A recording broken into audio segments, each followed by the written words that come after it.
பூலோகமெல்லாம் காப்பவன் நீயே, பூவான நெஞ்சம் கொண்டவன் நீயே,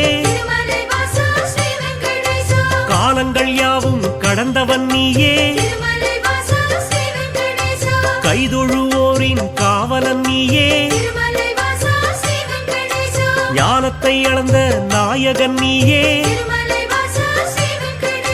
நாடிய செல்வம் தருபவன் நீயே, கோல எழிலை கொண்டவன் நீயே,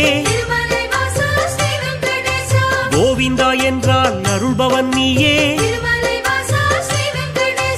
மாலவன் என்று உனை அழைப்போமே, மாமலை எழில் வாழ்பவன் நீயே,